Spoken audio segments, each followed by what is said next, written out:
Welcome back to Basic Training for the Transitioning Military Veteran. We are now up to part 6 of our program, Job Offers and Negotiations.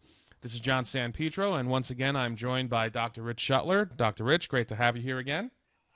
Great to have you here as well, John, on this last lesson in this program. What an exciting time. I'm really excited that we are up to the final lesson, because what that means is that our participants have now taken a fairly involved journey, a journey into not only their professional progress but their personal progress as well. And if you're up to this video, you've come a long way.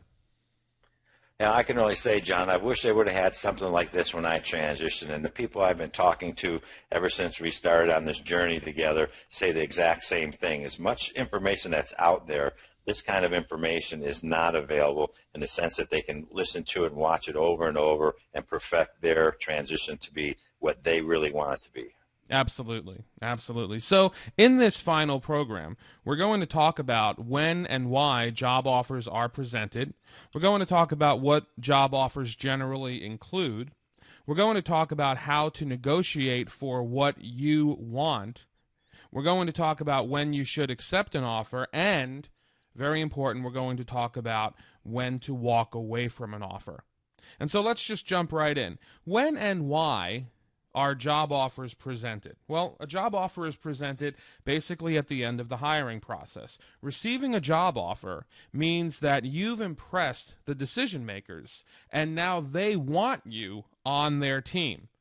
And so they're putting this job offer in front of you, and for you, it means it's time to make a decision. And when you get that first job offer, really, that is such a monumental occasion. It's such an achievement, because it really does mean that you have done everything right going through the process. You've done the best that you could do, and you've really impressed the people that you were in front of. And that's a great feeling, right, Rich? It sure is. It's that immediate sense of accomplishment because of all the effort that went into it. But now is the important part, like you noted a little bit, is to really look at what is the job offer and is it the right one? Right, and this is a situation that I think a lot of transitioning veterans certainly, but really just anyone who is going through this process encounters. And that is, what if this is my only offer? And this is a difficult situation, but it's one that almost everyone faces, because there's almost always going to be an offer that comes in before any other. It's very rare that you're out there and you're pounding the pavement and you're going on interviews and several job offers come in at once.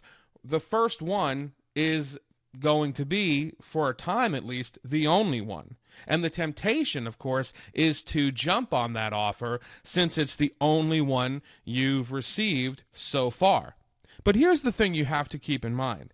The first offer you receive may or may not be the right offer for you. And you really, as Rich said, have to think about whether or not you're going to accept the offer. So how do you do that? You have to look back at your ideal transition. And you have to determine whether or not this offer meets the criteria that you set forth in that ideal transition. And if it doesn't, then you may want to consider turning down the offer, or, if possible, negotiating for something more in line with the ideal transition. And of course, Rich, that's easier said than done. It certainly is, John, because when that offer comes in, the first reaction is to jump at it instead of really thinking it through. There's nothing wrong with taking that an immediate moment with your family and celebrate that you got an offer, but then it's time to kind of comb through the offer. First, look at when the response is due. If it's not due right away, then it gives you some time. Some responses require something within 24 hours, but once you get that offer, then you really have to look at what are the details of that offer and really look focused at each item and see how it fits. Absolutely. And you know what happens, unfortunately, is that many transitioning veterans will take the first job offer out of a fear, really, that there won't be a second job offer. But When they do this, they often end up taking a job that doesn't align with that ideal transition. So again, you really want to have the confidence to accept the right offer, not just the first one. John, this is where we talked about earlier throughout this program about designing your own individual transition program, if you will. So that way, when people are applying for the jobs, they're actually applying for the jobs they want, that they're qualified for. When they do all that pre-work the correct way, the offers that tend to come in are then those that align with exactly what the person wants to do in their career field. So again, it goes to pre-planning, and here we are now at the end of that plan. If we put our plan in place correctly, we're going to get good job offers.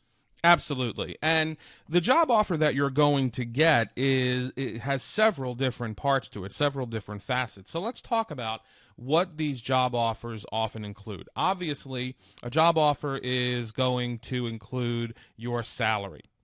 It can also include the length of the agreement. There could be a fixed term for this particular contract. It should include some details about your duties and your responsibilities. It should also include details about your benefits package. Is there health insurance? Is there life insurance? These are very important factors to consider. You'll also be given a certain amount of vacation days and sick days.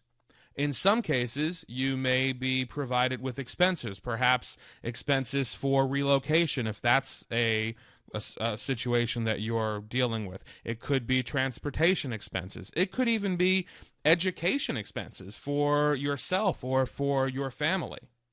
Then there are, of course, perks. Many packages will include certain perks. They could be things like free memberships to a gym, a gymnasium. It could also be use of a company vehicle. It could be travel perks for certain jobs that do require a lot of business travel. The job offers, Rich, vary quite a bit, and so people are going to see some or all of these bullet points in their particular job offer. That's true, because each job offer is going to be specific to the needs of the organization, and there's going to be so many, and there are so many people applying for jobs, we can't cover everything, but these are some of the most important points. And then once you start to look at what the offer includes, is to start then prioritize and find out which ones are really critical that one must have in their choice, because in some cases, vacation days and sick days are important to a certain degree, but some families may need more benefits, or they may need more expenses to be paid in a move. So every item here is important to look at individually and then collectively. Absolutely. And the important thing to remember is that all of these items do tend to be somewhat negotiable. So how do we negotiate for what we want? Because most of the time, the job offer that you're going to receive is not going to be exactly what you were looking for.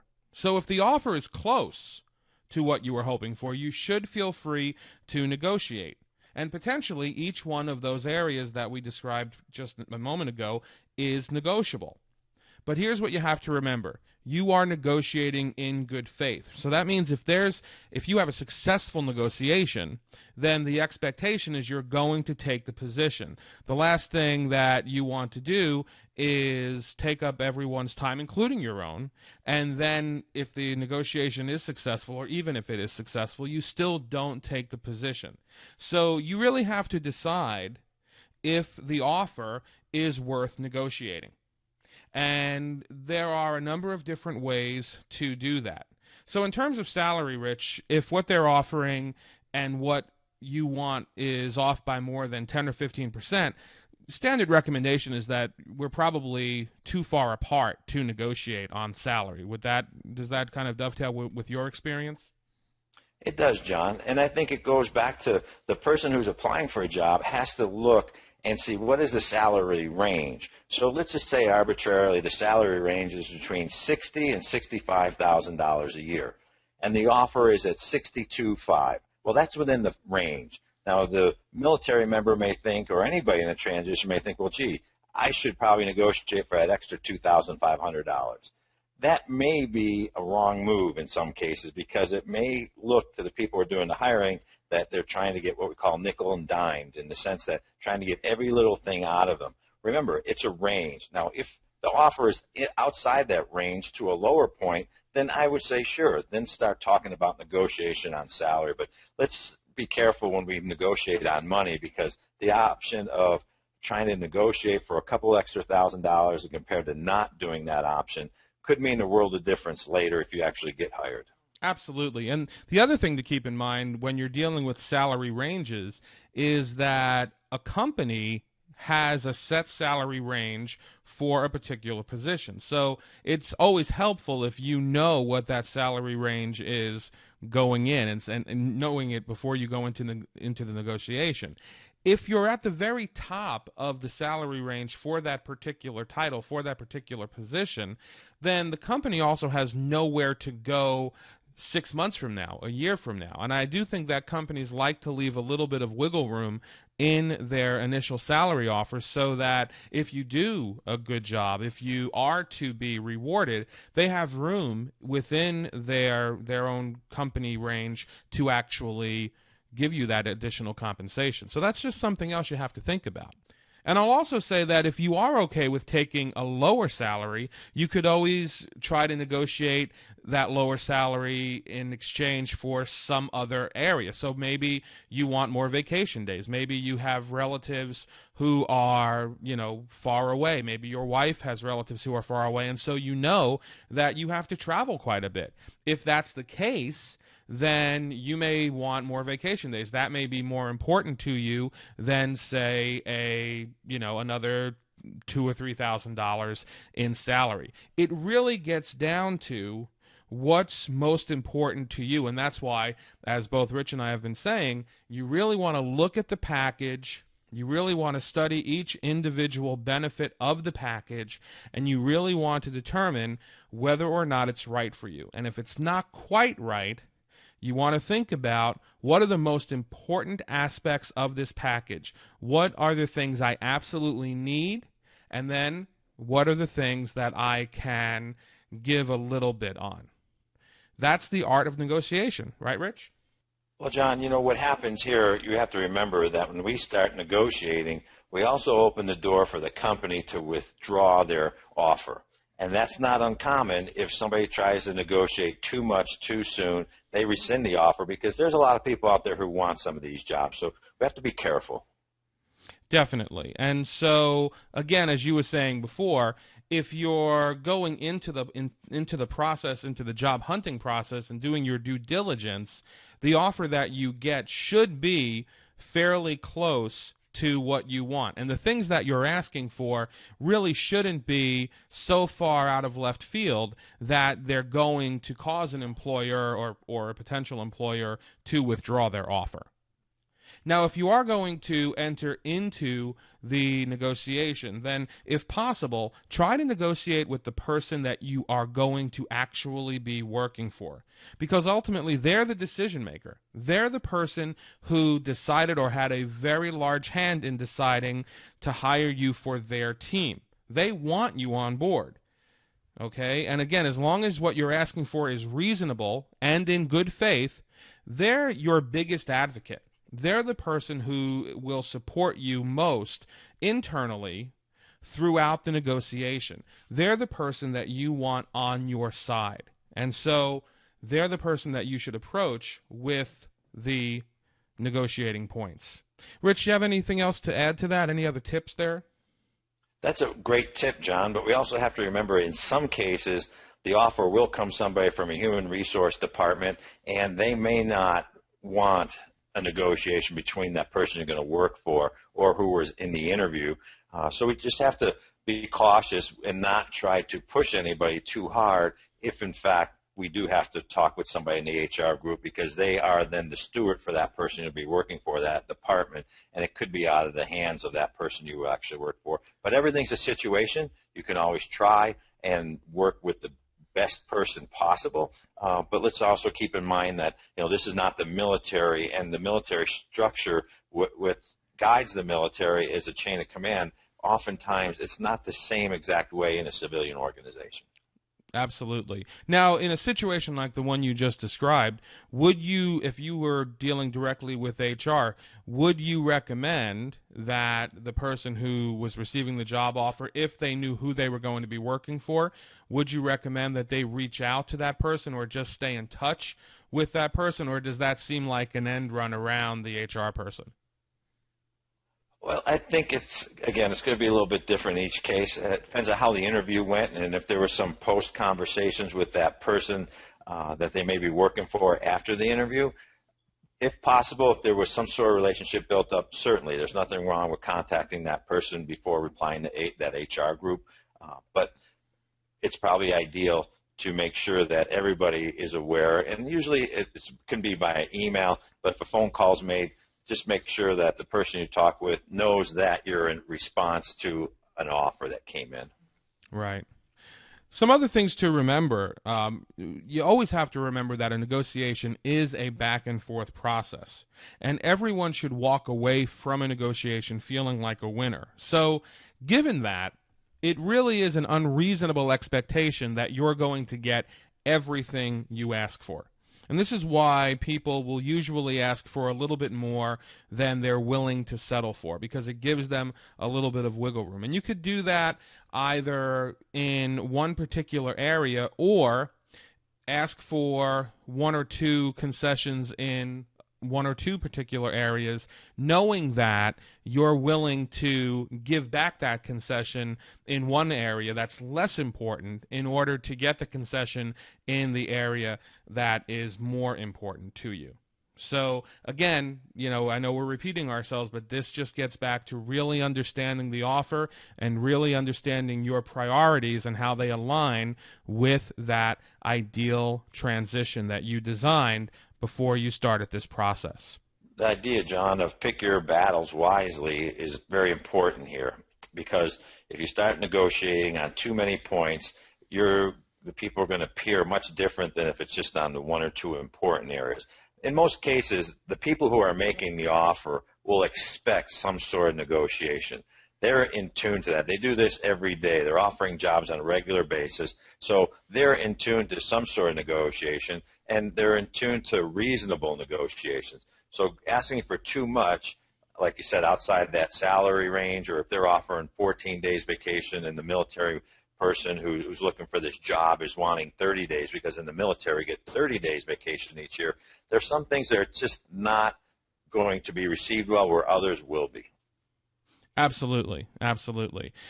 It's also a good time now to really think about where you have some leverage, okay? Think about what makes you a desirable hire. Think about what skills you have that you're going to be able to leverage in this negotiation. And don't be afraid to point these skills out. Those skills are probably what set you apart from the other candidates to begin with. And they're going to be the things that you can bring up that will continue to make you an attractive hire. And because those skills may and often are unique to the applicant pool, that's going to make them more likely to give you at least some of the concessions that you're looking for in the negotiation. I think it's also important to point out that good faith negotiating also means that if you get what you ask for, you shouldn't ask for more. It's not really professional and not really expected that if you ask for a certain concession and you get it, that you then push and ask for another concession. This is why it's important to take a little bit of time and make sure you know what it is you want when you enter into the negotiation, because when you lay out that list of initial concessions, Rich, that's pretty much your one chance to lay out what it is you really want. Well, John, I've seen it happen all too often where somebody comes back in a negotiation, let's say the person to be hired comes back and says they want something different in one area. Let's just say it's a little different money amount. And then the company comes back and says, okay, we're good with that. We'll give you that amount. Then that same person comes back and says, well, now I have another thing I want to talk about. And it goes on and on. So ideally, I suggest if there are more areas than just one, that in the negotiation on the first time going back and asking for something is that all the items be listed at the same time, not one at a time, because that becomes monotonous, and then people start to feel like they're being used and abused, if you will, in the negotiation process. Definitely. And also, I guess it's important to point out, Rich, that if there are more than one or two items that you feel like you need to negotiate on, this probably isn't the ideal job offer for you. Probably not, because that's an important point you mentioned, John. If there's too many differences, that should be an indication that perhaps this is not the ideal transition job. So when you accept an offer, when should you actually say yes? You accept the offer when the offer is to your satisfaction. You accept the offer when the offer is in line with your ideal transition. And most importantly, and I think this is something that you really have to sit down and think about, Rich, you have to make sure that you're happy with the offer, that you're happy to be taking this job at this level with this compensation. Because the last thing you want to have happen is to go in there feeling resentment. That's going to taint your experience, and it's going to also, without question, taint your performance. And something to keep in mind here, John, is that, like you said, the best job offer is one that, when accepted, allows the person to go into that new job, that new position in the organization, and feel good from day one when they get in there. And it's important. I can't emphasize how important it is that you have to be happy with the offer that you receive and the willingness to go work for an employer, because the ideal situation is that once you first get in, you're going to learn about that company, and then as you progress, then maybe at the 6 or 12-month point, after you've proven themselves in this kind of work, then there's always an opportunity then to negotiate for something else. Absolutely. As I said before, a good negotiation at its conclusion leaves everybody walking away feeling like a winner. They feel like they've gotten a quality employee at a fair level of compensation, and you feel like they've gotten a quality employee at a fair level of compensation. If you don't feel that way, then you have to really think about... Stand by, Rich, I'm sorry. Freaking Skype. I should have turned Skype off. 3, 2, 1. They feel like they've gotten a great employee at a fair level of compensation, and you feel like they've gotten a great employee at a fair level of compensation. And if either one of you doesn't feel that way, it's going to hurt the experience overall. It's going to hurt your performance overall, and it's going to hurt your future, not only at that company, that employer, but potentially it's going to hurt your career. So it's really something that you have to give a lot of thought to. And I guess that's a good segue into talking about when you should walk away. The secret to any successful negotiation is being willing to walk away from the table. If you're not willing to walk away from a negotiation, if you're not ready or willing to ultimately turn something down, in some ways you lose the negotiation before you even begin. And this is why it's so important, going back to the beginning of this program, to design an ideal transition that you want to pursue without letting anything stop you. This ideal transition has to be what you determined that you and your family both need. This is what you are working for. This is what you're working toward. And so if you have designed that ideal transition, the one that's right for you, then you're willing to say no if the offer ultimately isn't what you've determined is most important for you and your family. John, when you talk about when to walk away, there's also a part that is how to walk away. And the how to walk away part is with dignity and being polite and still doing a follow-up with the organization once you turn down the offer. But one thing a lot of people tend to forget is that an organization has their boundaries. Their leaders have certain scope and only certain things they can offer. And if it doesn't fit, it's just not a good fit. But you wouldn't want to walk away rude and saying, how dare they not want to hire me, and having that attitude there, because it's happened before where some people walk away from an offer, do a nice follow-up letter saying thank you for your time, and then later, maybe a couple of weeks later, another offer is given because they didn't find anybody else. And so therefore, we need to keep in mind that there is a potential future opportunity. Not only that, but people talk. So you always want to be as professional as you can be, because you never know who knows who and who speaks to who, and so you don't want somebody talking badly about you or your behavior. Yeah, you never want to burn a bridge, John. Absolutely. Basically, you walk away from the negotiation when you can't come to an offer that aligns with your ideal transition. It's not something that you take personally. This is just business. And even though it may not feel good to walk away from an offer, you have to have the confidence that this is really just one job offer of many to come. And now, if it's your first job offer, you also have something to compare future offers too. And I think that's really important as well, Rich. It's good to have something, sort of a benchmark, that you can look at other offers from a different angle maybe. It's important that the people doing the transition start to realize that if they turn down one or two offers, which is really unusual, but it does happen from time to time, that as more offers come in, they start to see a cycle. They start to see how things are working. It's not uncommon that for a soldier or a sailor coming out of the service to apply for a job and not know what to expect because I've never done this before. So if you have to turn down an offer, don't worry about it, because if you're good and if there's opportunities out there for you, other offers will come in. As we said in a previous part of this program, just be persistent and be consistent and have the confidence that the ideal offer for your ideal transition will come through.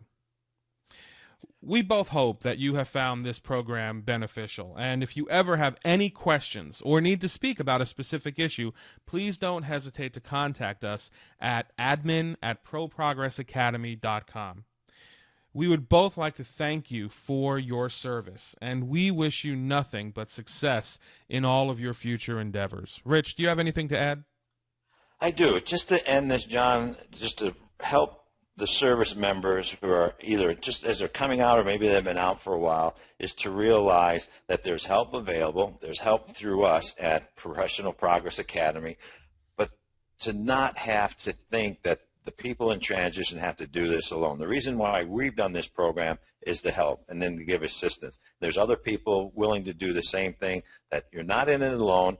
And the members who are transitioning have to realize they're not the first ones to do it either. There's others who have gone through it successfully, and there's others who have gone through it not so successfully. We're helping help reduce that not successful transition so that people will go through it easier, quicker, and have a greater life in the long run. Rich, it's been a real pleasure working with you on this program. I am confident that it's going to help many transitioning military veterans, and it wouldn't have been possible without your participation. Thank you so much. And John, you've been instrumental in facilitating this dialogue, bringing the content out, asking great questions, and really providing a service to the veterans who are transitioning and who can use this program. So thank you as well. Well, you're welcome. And once again, thank you to all of our participants. Thank you for your service. Thank you for your dedication. Again, if we can be of any assistance, please don't hesitate to contact us. And please remember to visit ProProgressAcademy.com regularly for news, updates, and more tools to help as you transition from military to civilian life. For Dr. Rich Shuttler, my name is John San Pietro. Once again, thank you.